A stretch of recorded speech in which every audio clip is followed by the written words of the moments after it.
Bien, continuamos con nuestros temas de fundamentos de la doctrina cristiana. Ahora nos corresponde estudiar la doctrina que hay en el tema de la imposición de las manos. Y vamos a comenzar definiéndolo. Realmente la palabra imponer viene del griego epitesis. Epi, que significa encima, titemi, poner. Ahí es donde está realmente poner las manos encima. Pero realmente lo que es la imposición de las manos es un acto en que me tocó que parar porque esta gente no está lista. Qué cosa tan fea, hola.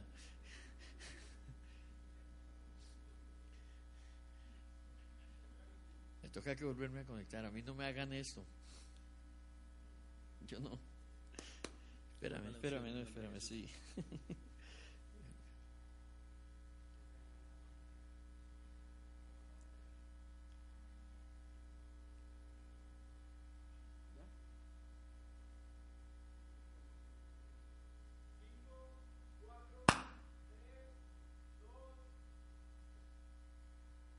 Bien, continuamos con nuestros temas que estamos viendo acerca de los fundamentos de la doctrina cristiana. Ahora nos corresponde estudiar la doctrina que hay detrás de lo que es la imposición de las manos.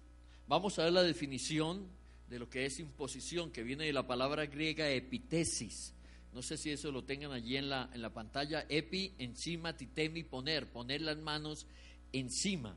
Pero en sí la imposición de las manos es un acto en que una persona pone sus manos sobre la otra con un propósito espiritual definido. Hay que tener presente esto: el acto de imponer las manos es diferente a la doctrina que hay detrás de la imposición de las manos. Vamos a estar muy pendientes del asunto, porque esto de la imposición de las manos hoy en día ha tomado un auge, no en el cristianismo, sino aún en la nueva era. Se está practicando por todos los lados, y si nosotros los cristianos no tenemos claro el sustento bíblico, pues fácilmente cualquiera que practique lo que es la imposición de las manos en la nueva era puede formar un revuelto allí. Creo que debemos estar siempre listos para presentar defensa de nuestra doctrina, de la doctrina de la fe. Entonces eso es lo que vamos a nuestro segundo punto, la doctrina, porque el imponer las manos es el acto, la doctrina es el sustento para ese acto. Para poderlo entender, la doctrina, la imposición de las manos es algo que empieza a presentarse desde el Antiguo Testamento. Eso no es una práctica neotestamentaria, sino desde que se instituyeron los sacrificios, las ofrendas, fue revelado esto se ponía en práctica durante las ofrendas. Y para poder entender esto, creo que debemos hablar de los tipos de ofrenda que se daban en el Antiguo Testamento. Ahora, yo les pido un poco de paciencia y también responsabilidad de parte de ustedes, porque no es el momento de entrar a estudiar profundamente esto. Pero en el Antiguo Testamento, en lo que es la dispensación mosaica, lo que el Señor estableció fue ofrendas de expiación, o ofrendas que se hacían para el perdón de pecados, para el cubrir los pecados, que eran todas las ofrendas que tenían que ver con la expiación, y las que eran de olor grato, que eran las que se llamaban normalmente de holocausto. Entonces existían las ofrendas de expiación y las ofrendas de olor grato. Hablemos de la ofrenda de la expiación primeramente, y eso está descrito en Levítico capítulo 16 del 20 al 22, y vamos a leer lo que dice allí.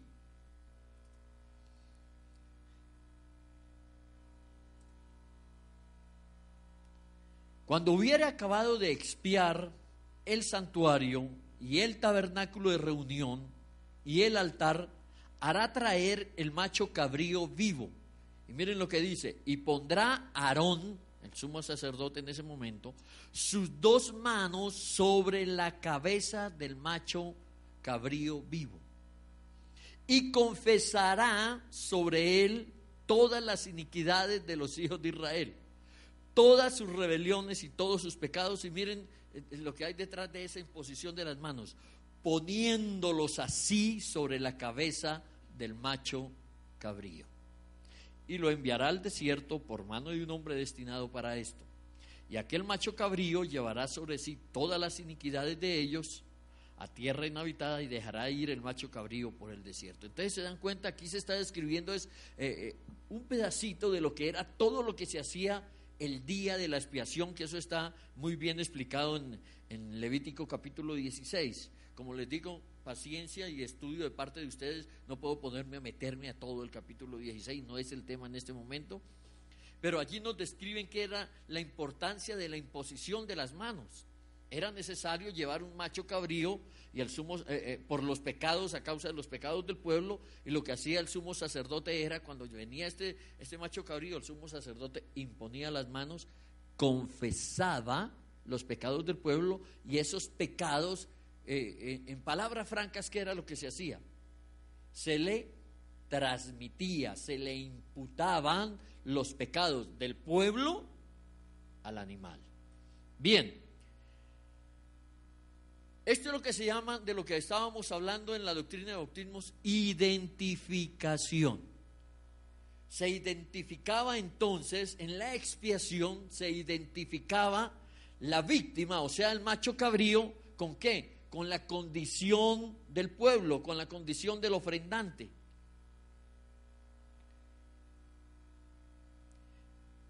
El macho cabrío, que no tenía nada que ver con pecado en ese momento, como se identificaba con los pecados del pueblo, entonces quedaba, era como que si el macho cabrío fuera el que tuviera todos los pecados del pueblo. ¿Me hago entender? Lo segundo que sucedía allí era que la víctima, o sea, el macho cabrío, tomaba el lugar del ofrendante, tomaba el lugar del ofrendante, tomaba el lugar del pueblo.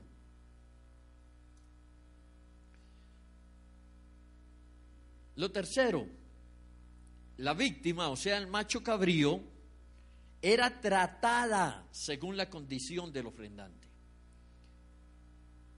¿Esto qué significa?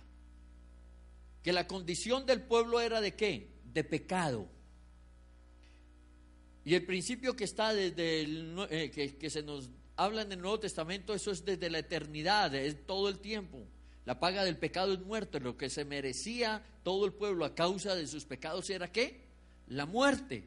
Pero ahora entonces aquí, como en la expiación se estaba haciendo esa identificación, reemplazaba la víctima, o sea el macho cabrío, al pueblo. Y entonces el macho cabrío era tratado según la condición del ofrendante. ¿Qué le pasaba al macho cabrío? En vez de morir el pueblo, quien moría era el animal. Es eso lo que está diciendo allí.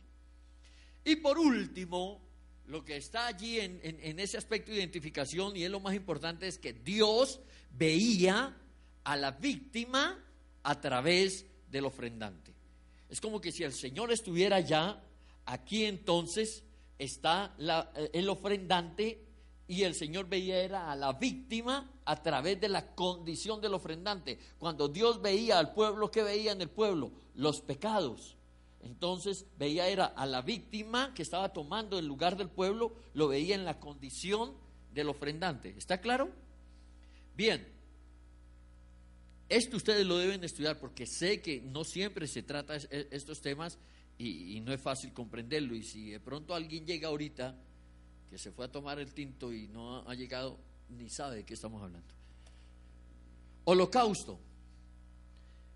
¿Cuál era la diferencia de la expiación con el holocausto? La expiación era el sacrificio que se hacía por el pecado, como les dije antes, y mírenme un momento, todos se iba y se ofrecía en la expiación, se ofrecía en el altar, pero lo que era la grosura y parte de ese macho cabrío, lo comían los sacerdotes. Mientras que en el holocausto no tenía que ver con pecado, era ofrenda de olor grato. Eso es del cual nos habla el libro de Levítico en varias oportunidades. Pero la otra gran característica del holocausto era que era absolutamente, la víctima era totalmente consumida en el altar, y de ahí el sacerdote no podía comer absolutamente nada. Por eso el holocausto es un tipo perfecto de lo que es la verdadera adoración al Padre. Es cuando todo es para Dios, nada para uno, aunque uno se está beneficiando totalmente del asunto. Sin que uno coma, todo es para Dios. Eso lo tenemos ahí en Levítico. Vamos a leer Levítico 1. Dice así la escritura: habla a los hijos de Israel y diles: cuando alguno de entre vosotros presente una ofrenda a Jehová, podrá hacerla de ganado vacuno u ovejuno. Y miren esto, que es donde está el detalle. Si su ofrenda es un holocausto vacuno, miren, ofrecerá un macho sin defecto. Por eso lo recalqué allí, un macho sin defecto. Lo ofrecerá a la puerta del tabernáculo de reunión para que sea aceptado por Jehová. Pondrá su mano sobre la cabeza del holocausto y será aceptado como que si fuera expiación. Pero el asunto es allí que también se imponen las manos sobre un macho cabrío que estaba perfecto. ¿Qué sucede con el holocausto? Totalmente lo contrario a la expiación. Porque mientras que en la expiación el macho cabrío se identificaba con la condición del pueblo, aquí es el pueblo, el ofrendante, se identifica con la víctima. Aunque el pueblo es pecador, la víctima ¿cómo era? Sin defecto. ¿Se dan cuenta?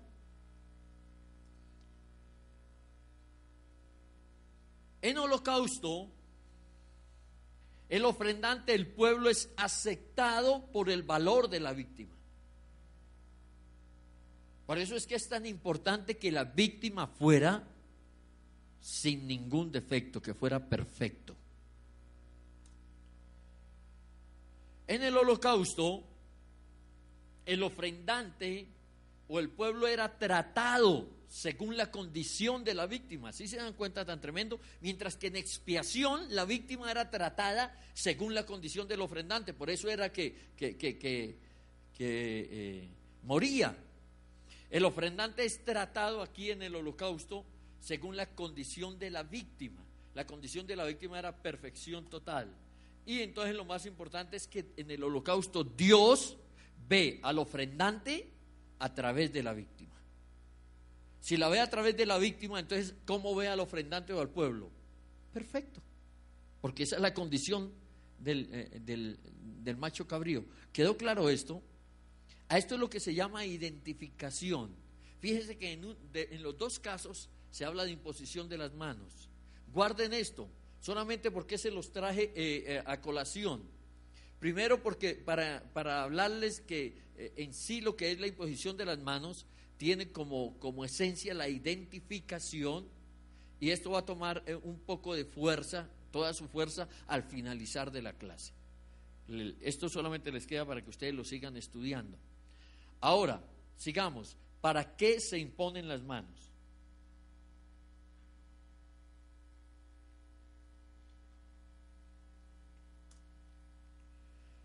Lo primero que decimos, imponemos las manos para extender el ministerio de Jesús a través de nosotros mismos. Nosotros somos las manos de Cristo aquí en la tierra, y no solo sus manos, pero estamos hablando de la imposición de las manos. Y esto es una verdad sustentada en que nosotros somos el cuerpo de Cristo, Él es la cabeza, nosotros somos el cuerpo. Y entonces cuando nosotros imponemos las manos, lo que estamos haciendo es como que si Jesús mismo estuviera imponiendo las manos sobre la gente aquí en la tierra. Esa es la esencia de la imposición de las manos. Cuando imponemos las manos entonces sobre las personas, lo que estamos haciendo es que permitimos la ejecución de la voluntad de Dios para la persona.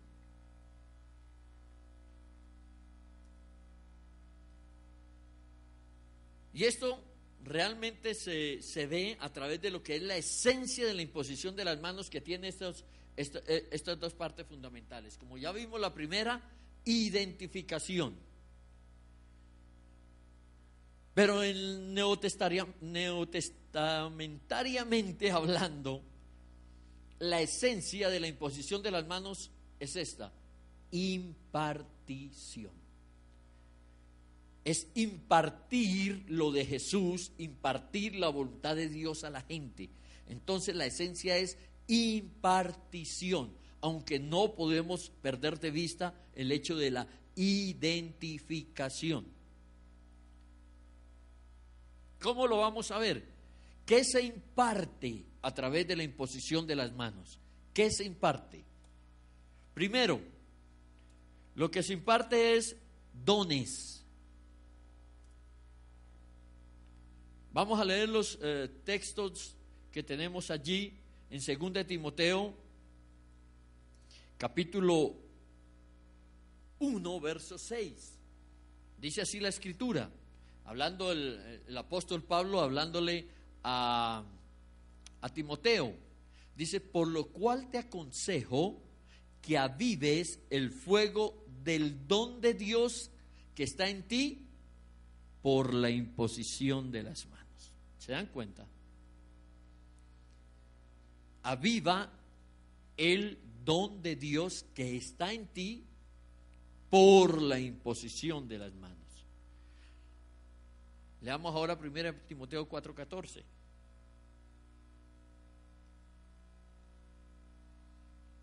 Cuando Pablo también le decía a Timoteo respecto a lo mismo, le dice: no descuides el don que hay en ti, que te fue dado mediante profecía con la imposición de las manos del presbiterio. Ahora fíjense, tal vez leímos los versículos en el orden que no es, porque cronológicamente vemos que primero es Timoteo. Lo primero que le dice Pablo entonces a Timoteo es: no descuides el don. Y en 2 Timoteo le dice es: avívalo. Pero en las dos partes se está refiriendo a lo mismo. ¿A cuál? Al don que se le impartió a través de ¿qué? De la imposición de las manos. Esa imposición de las manos fue a través de ¿quién? Del presbiterio. El presbiterio quería decir lo que era la autoridad, los ancianos de la iglesia local. Ese es el presbiterio. Bien, ¿qué más se imparte por la imposición de las manos? Lo leímos ahorita en nuestra clase de lo que es el bautismo en el Espíritu Santo. Se imparte el Espíritu Santo. Vamos a ver en Hechos capítulo 8, verso 18. Dice así la Escritura: cuando vio Simón, que era el mago cuando vio Simón que por la imposición de las manos de los apóstoles se daba el Espíritu Santo, les ofreció dinero. ¿Se da cuenta?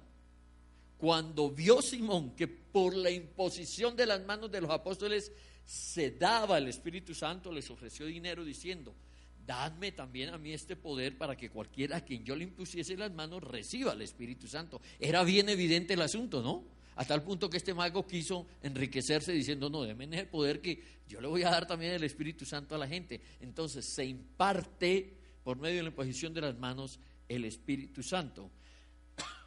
Disculpen. Lo mismo dice en Hechos 19:6. Dice: y habiéndoles impuesto Pablo las manos, vino sobre ellos el Espíritu Santo y hablaban en lenguas y profetizaban. Texto que también ya habíamos hablado de él. Bien, sigamos adelante. ¿Qué más se imparte? Bendición. Vamos, de esto hay muchos textos para hablar acerca de que se imparte bendición, pero quise tomar este de Génesis capítulo 48 y vamos a leerlo para que nos demos cuenta lo importante y la fuerza de la imposición de las manos cuando se imparte bendición. ¿Están listos para leerlo? Ay, se me fue acá, discúlpenme.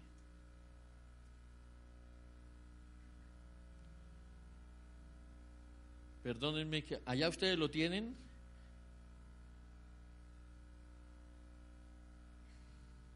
Listo.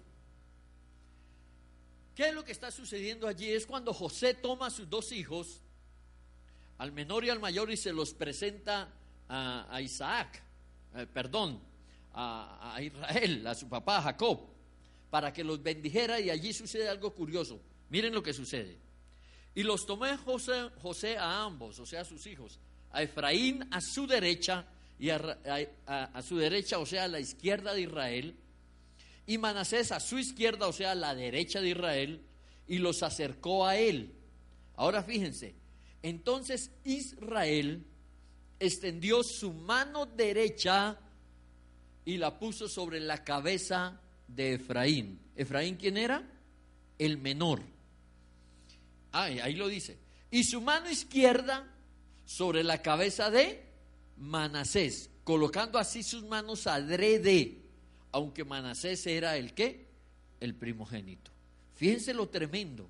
Entonces, debiendo haber impuesto la mano derecha sobre el mayor, se le impuso sobre el menor, y la mano izquierda, debiendo haberla puesto sobre el menor, la puso sobre el mayor. Algún día vamos a hablar de esto, cuando el Señor me guíe. Yo tengo una enseñanza que se llama así, la bendición de la mano derecha. Algún día la vamos a compartir. Dice, pero viendo José que su padre ponía la mano derecha sobre la cabeza de Efraín, o sea, sobre el menor, le causó esto disgusto, y asió la mano de su padre para cambiarla de la cabeza de Efraín a la cabeza de Manasés. Y dijo José a su padre: no así, padre mío, porque este es el primogénito, pon tu mano derecha sobre su cabeza. Mas su padre no quiso y dijo: lo sé, hijo mío, lo sé. O sea, yo sé lo que estoy haciendo.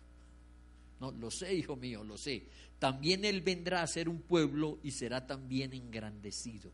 Pero su hermano menor será más grande que él, y su descendencia formará multitud de naciones. Y los bendijo aquel día diciendo: en ti bendecirá Israel, diciendo: hágate Dios como a Efraín y como a Manasés. Y puso a Efraín antes de Manasés.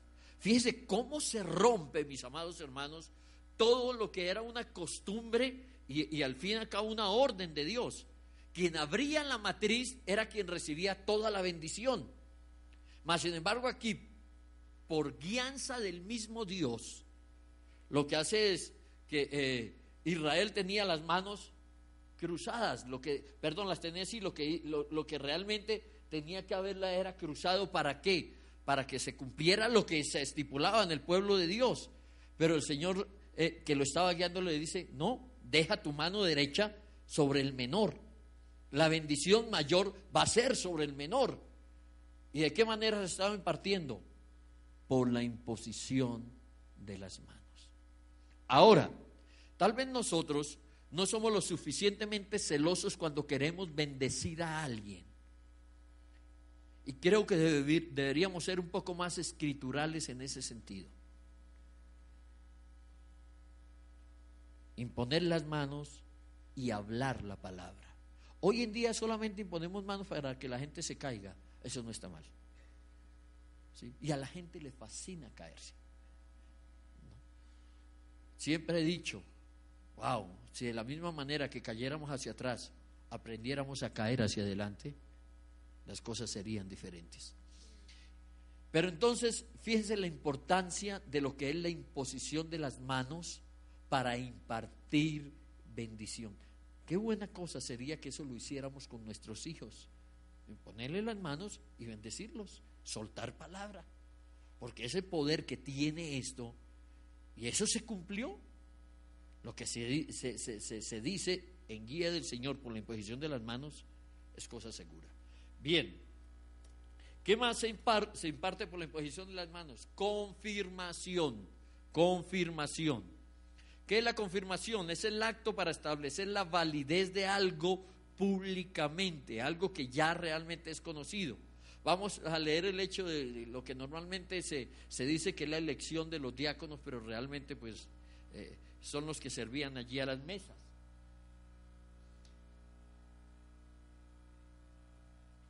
Dice la Escritura: agradó la propuesta a toda la multitud.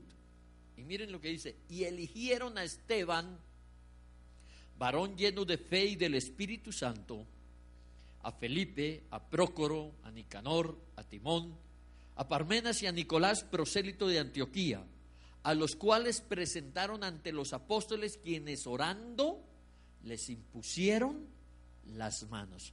¿Qué era lo que estaban haciendo los apóstoles? Realmente reconociendo lo que ya realmente la gente, la multitud, había visto, que eran gente que llenos del Espíritu Santo.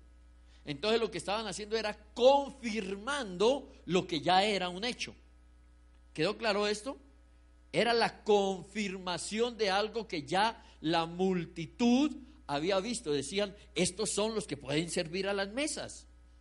Entonces, ¿qué hicieron los apóstoles? Confirmar lo que la multitud había visto, y la manera era imponiéndoles las manos. ¿Qué más? Se imparte sanidad. Marcos 16:18 dice: tomarán en las manos serpientes, y si bebieren cosa mortífera no les hará daño. Sobre los enfermos pondrán sus manos y sanarán. Y comisión, también se comisionaba. Esto nosotros lo vemos por toda la Escritura. ¿Qué es comisionar? Acción de dar o delegar un cargo, una orden o una dirección. Eso es comisionar. Y eso lo tenemos aquí en unos textos de Hechos, que es bueno que lo leamos. Hechos capítulo 13, versos 2 y 3, cuando son separados el apóstol Pablo y Bernabé, son comisionados. Y leamos allí como lo dice. Dice: ministrándose estos al Señor, estaban allí los profetas y maestros reunidos.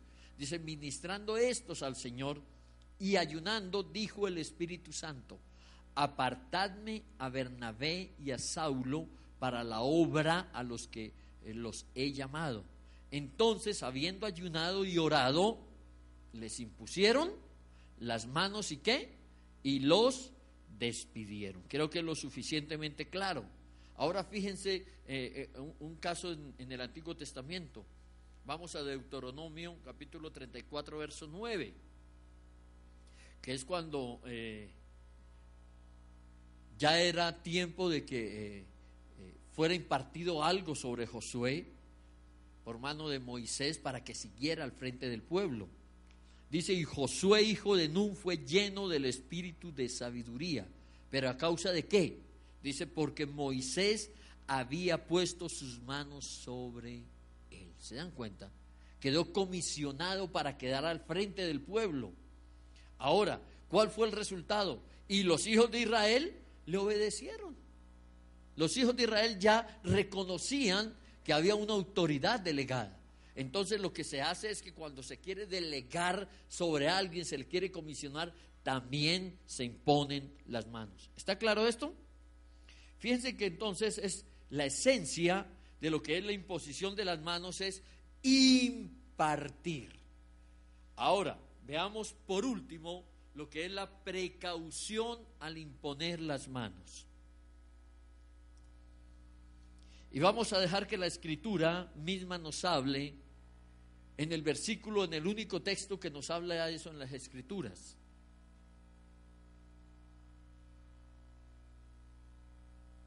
Vamos a 1 Timoteo 5:22.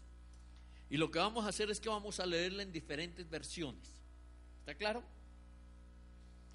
La que todos conocemos, la Reina Valera, lo dice así: no impongas con ligereza las manos a ninguno, ni participes en pecados ajenos, consérvate puro. Para poder entender un poquito más, vamos a leerlo en otra versión.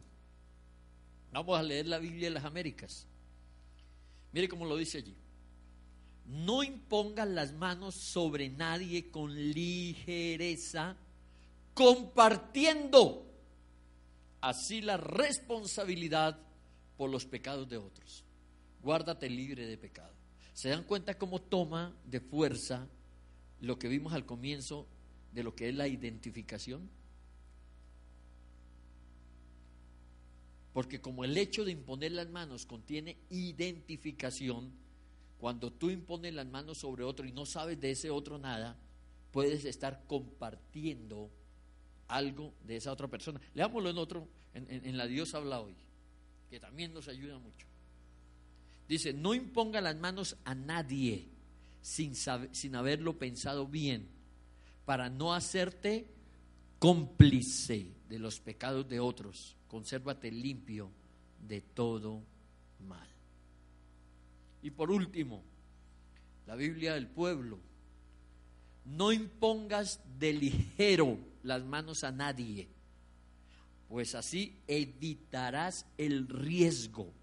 Escuchen esto, de que por imponérselas a alguno que haya pecado, sin tú saberlo, la gente piensa que lo apruebas. En cuanto a ti, mantente limpio de pecado.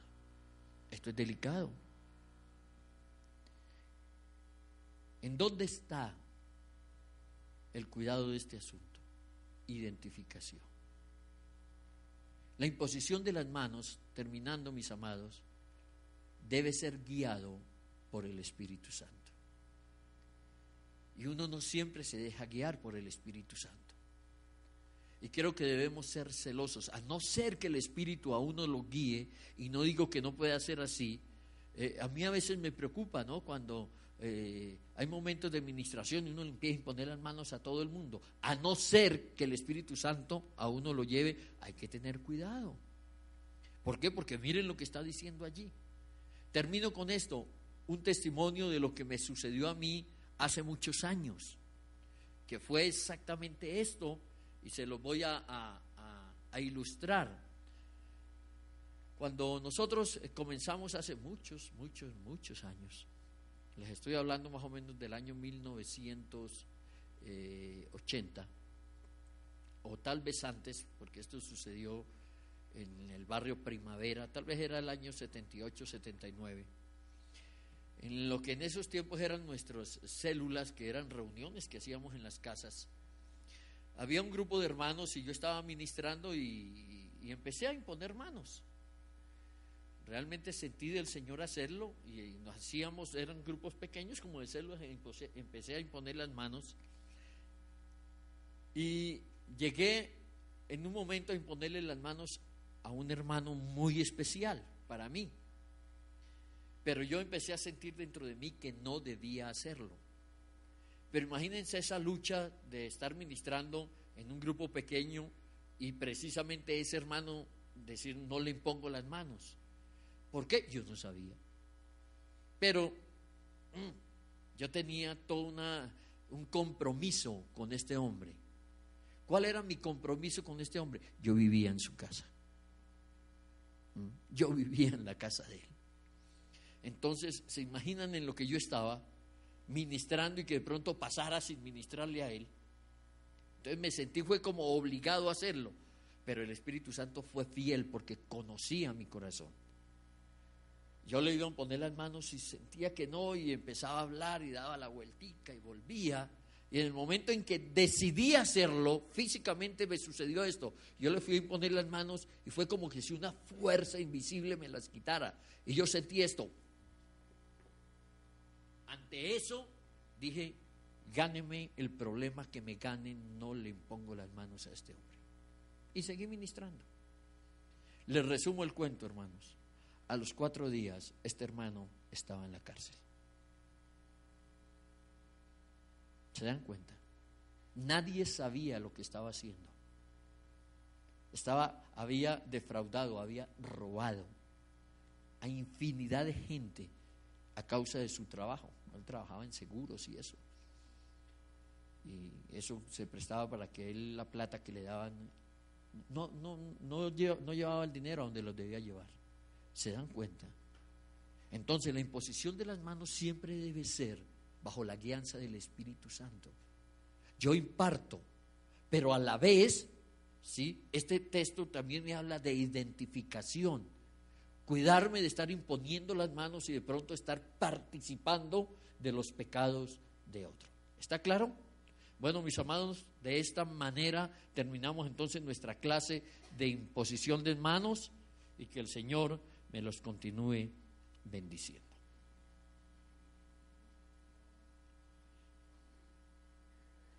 Por favor, no se les olvide firmar las listas.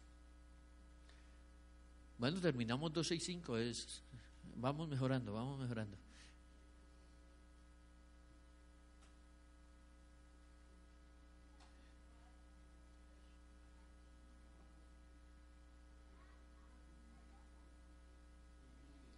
Yo creo que mejor hoy que dejarla hoy. Me sentí